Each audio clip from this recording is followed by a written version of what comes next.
विदेश आने के लिए ना आपको किसी भी इंसान को पैसे देने की जरूरत नहीं है। आप विदेश बिल्कुल फ्री में भी आ सकते हैं और कुछ ऑफिस चार्ज होते हैं उनको आपको देना पड़ता है।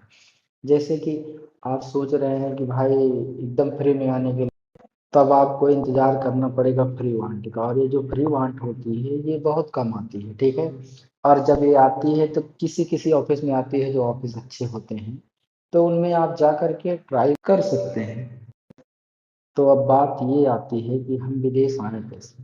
तो दोस्तों, विदेश आने के लिए सबसे पहले आपको अपने पूरे डॉक्यूमेंट्स रेडी करके मुंबई ऑफिस में जाना है। किसी भी ऑफिस बोले तो जैसे जो अच्छे ऑफिस जैसे कि वर्षा, अम्बे, स्मैक, साउंड लाइन्स, मतलब एशिया पावर, बहुत सारे ऑफिसेस हैं। तो ये सब जो लाइसेंसी ऑफिस हैं उनमें आप जाओगे तो ये लोग जो है ना अच्छा काम करके देते हैं, ठीक है। लेकिन हाँ, मतलब जब भी आप इन ऑफिसों में विजिट करो या जाओ तो मैं आपको सजेस्ट करना चाहूँगा कि जैसे ये लोग बोलते हैं कि आप अपना पासपोर्ट जमा कर दो और जब इंटरव्यू होगा तो मैं आपको बुलाऊंगा या कॉल करूँगा। तो जब ऐसी कंडीशन आती है ना, तो इस कंडीशन में आपको सोचना ये है कि जैसे हम इनके पास पासपोर्ट जमा कर दिए, तो जब इंटरव्यू का टाइम आएगा तभी आपको बुलाएं।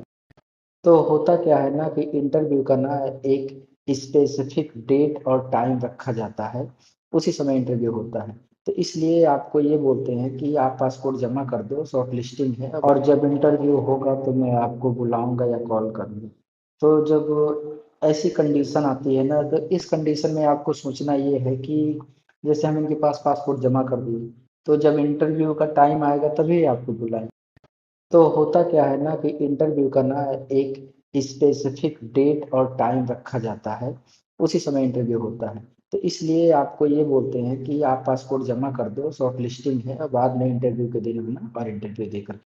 और जब आप इंटरव्यू अटेंड करते हैं तो जैसे आपका सिलेक्शन हो गया तो क्लाइंट वहाँ पर आपको कंपनी के रूल्स रेगुलेशन और वहाँ की फैसिलिटीज़ के बारे में बताता है कि कंपनी आपको क्या क्या प्रोवाइड करेगी। सब कुछ वहीं पे बताया जाता है और सारी कंपनी की डिटेल आपको दी जाती है। और वहीं पे ना आपसे एक ऑफर लेटर साइन कराया जाता है।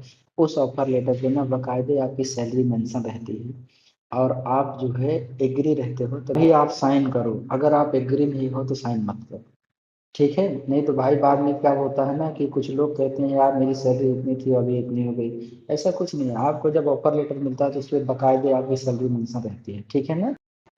ये तो रही पहली कंडीशन। और दूसरी कंडीशन ये है कि आप जो है ना पेपर जो आता है ना वहाँ का, एग्रो टाइम्स नाम से एक पेपर आता है, उस पे जो है ना कौन से ऑफिस में किस डेट में इंटरव्यू है बराबर मेंशन रहता है। आपको पेपर लेना चाहिए, क्योंकि उस पेपर से हमारा बहुत हेल्प होता है, क्योंकि उसमें जो है ना कौन सी कंपनी है और किस जगह इंटरव्यू है और कौन से डेट में है ये बराबर मेंशन किया रहता है। सेकंड कंडीशन जो है ना, इसमें आपको किसी ऑफिस में पासपोर्ट जमा करने की जरूरत नहीं। बस होता क्या है, आप वो पेपर को फॉलो करें, उसमें जो डेट और टाइम मेंशन किया है डायरेक्ट उस जगह पे आप पहुंचें और जो है इंटरव्यू को अटेंड करें। और उस समय जब क्लाइंट इंटरव्यू होता है तो अगर क्लाइंट आपका सिलेक्शन कर लिया तो फिर आपको उसी टाइम में सैलरी वैलरी बता करके आपका ऑफर लेटर दे दिया जाता है, साइन करा लिया जाता है।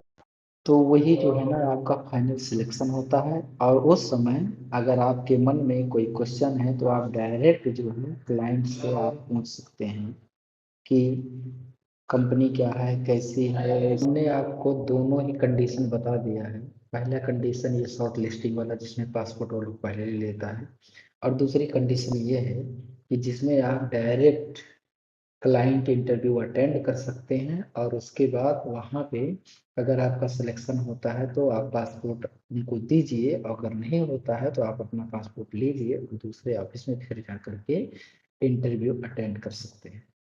और हाँ, अगर किसी ऑफिस में फ्री रिक्वायरमेंट गया है ना, तो आप जो है ना उस ऑफिस में जब जाओगे तो हो सकता है वो रिक्वायरमेंट फ्री है लेकिन फिर भी वो अपने ऑफिस के लिए चार्ज कुछ ना कुछ ले ही लेते हैं। जैसे फ्री रिक्वायरमेंट है तो 10,000 15,000 ऐसा बोलेंगे आपको, पर कोई कोई ऑफिस अच्छे भी हैं जैसे कि कंपनी उनको बोलती है कि भाई आप हमारे बंदे से 1 रुपए भी मत लीजिए, फिर वो क्या करते हैं, आपसे 1 रुपए भी चार्ज नहीं लेते हैं, बल्कि आपका मेडिकल का खर्चा सब कुछ, फ्लाइट का जो भी है जैसे भी है, मतलब कंपनी सब आपको प्रोवाइड करती है।